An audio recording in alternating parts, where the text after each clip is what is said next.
Hello, this is Mike. Welcome to Season 2 of Urban Legends and Conspiracies. Today we're starting with a pretty crazy one, MK Ultra, the true event that sparked a countless number of other conspiracy theories. So as always, let's crack a beer and start at the beginning. So as many of us may know, Project MK Ultra was an illegal human experimentation program designed and undertaken by the U.S. Central Intelligence Agency. Its intended purpose was to develop procedures to identify drugs that could be used in interrogations to weaken individuals and force confessions through brainwashing and psychological torture. However, there were other projects too affiliated with this. One main project that comes up in post-urban legend but was never confirmed is the creation of the Manchurian Candidate, which would be an agent or individual who was able to carry out missions or espionage or assassinations with no memory of doing so afterwards. Essentially, it was the CIA's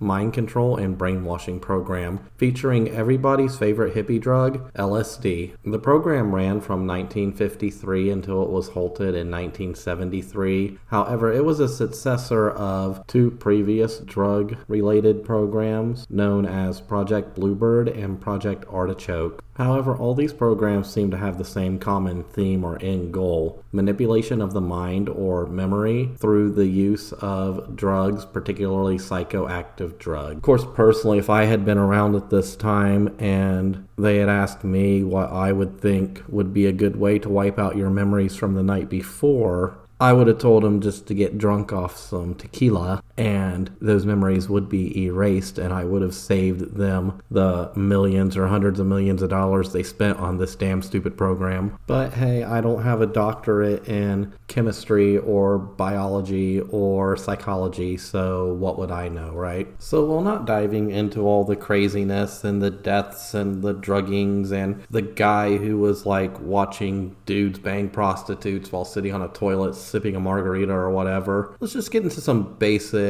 down-to-earth facts about what took place during Project MK Ultra. So between the years of 1953 and 1973, more than 7,000 American veterans took place non-consensually in these experiments, which were carried out under the guise of, quote, research across 80 different institutions, including colleges, universities, hospitals, prisons, and pharmaceutical companies, and in-house within the CIA's own offices. So imagine you're some secretary who's working in the Central Intelligence Agency, and you go to get a cup of coffee in the break room, and all of a sudden you just start tripping balls at your desk because you've been dosed with LSD. Yeah, that happened numerous times. You know how nowadays you need to like sign a ton of like waivers when you undergo some kind of psychological experiment? Well, this was not happening. These assholes were literally just dosing pretty much anyone they could get their hands on for the sake of, quote, research. And speaking of assholes, we can't have any discussion of MK Ultra without discussing the biggest one of all, Alan Dulles, who was the CIA director at the time. And believe me, if there is a hell, he is there. And I hope he is being submitted to the same tortures that he submitted these people to in life. So it was Alan Dulles who convinced himself that PTSD amongst returning American soldiers from the Korean conflict was the result of Soviet brainwashing technique. We have to remember this is the 50s and PTSD is not recognized as a medical condition. So in their wisdom, their attempt at trying to justify the severe cases of PTSD and the symptoms they were finding from these cases of PTSD had to have been Soviet brainwashing techniques. So with that being said, it sparks this espionage-fueled brainwashing arms race. And when the Soviets got wind of this, they started their own programs into these same kind of brainwashing techniques. Actually, at one point, the Soviet Union tried to buy up the world's supply of LSD because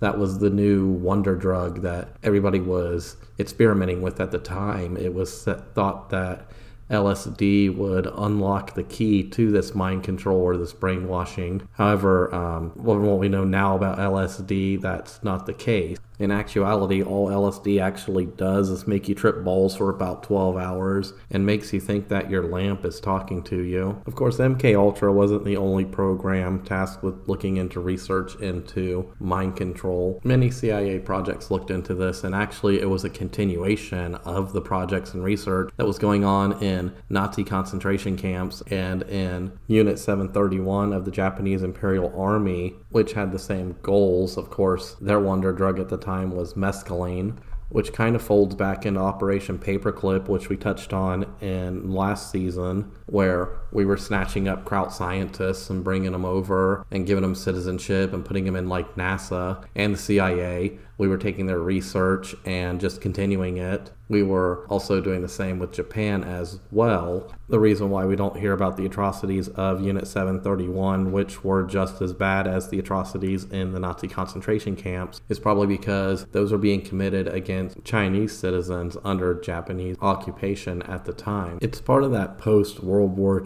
II murky history that not a lot of people have a lot of information about. In the public's eye, the less said, the better. So back to Ultra, these experiments actually did have real logical end goals that would provide useful in the field of espionage, and we'll get into some of those end goals now. Now, whether or not they ever achieved any of these end goals, it's up in the air. I mean, we are talking about the Central Intelligence Agency here, so some of these end goals could have been met, if not during this project, then maybe in projects that may have came afterwards that we still have no clue about. So for this, we really have to create the setting and the mindset. So it's the early 50s, and you're a spy for the CIA, and you're deep undercover in East Germany or post-fascist Italy or somewhere in Eastern Europe, and you're basically trying to conduct some kind of espionage mission. Maybe you're trying to get your hands on some microfilm which may show the location of a Soviet missile battery, or maybe you're trying to get your hands on some kind of financial information which you could use to blackmail a politician in this region in order to get him to reveal some information which may be useful to you. Whatever the case may be, you're that spy, you're behind enemy lines, and you need to complete your mission. So all of a sudden you're caught, you're captured, and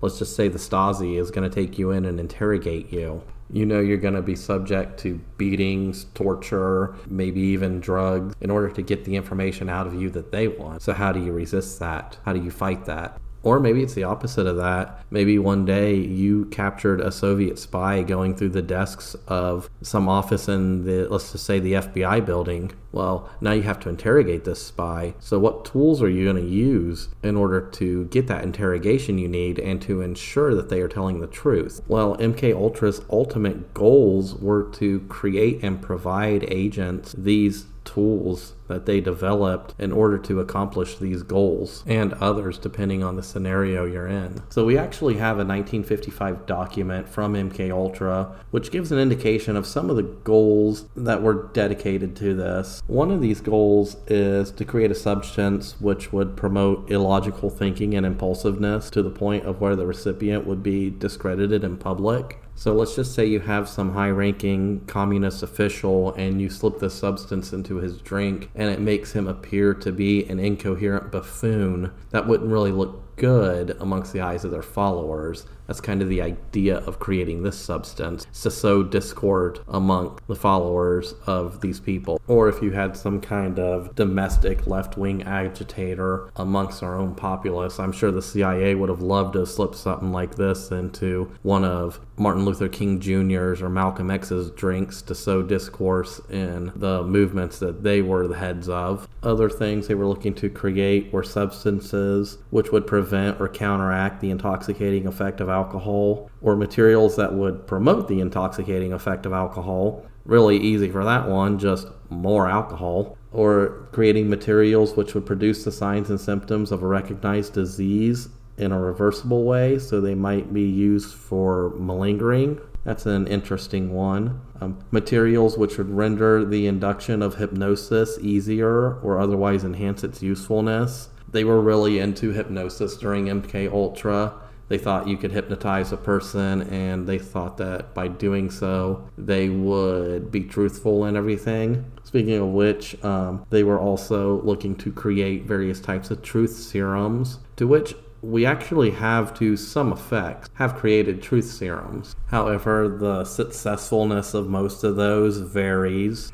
They also wanted to create basically a pill that would erase your short-term memory. So if you're an agent captured behind enemy lines, you could take this pill and basically have amnesia for the last 24 hours or whatever. Whether or not something like that ever came into existence, I highly doubt it. I don't think the brain can be manipulated that way. However, we did lose a lot of this research. The only physical materials we have on this project actually came out because they were misfiled in a financial department rather than being destroyed. We know most of MK Ultra's documents were destroyed, and what we have, even though it's vast, we know that there was some other craziness going on. Probably even stuff that was even darker than some of the stuff that is out there and that is common public knowledge. Stuff that we'll probably never know because the sick individuals perpetuating it took it to their graves.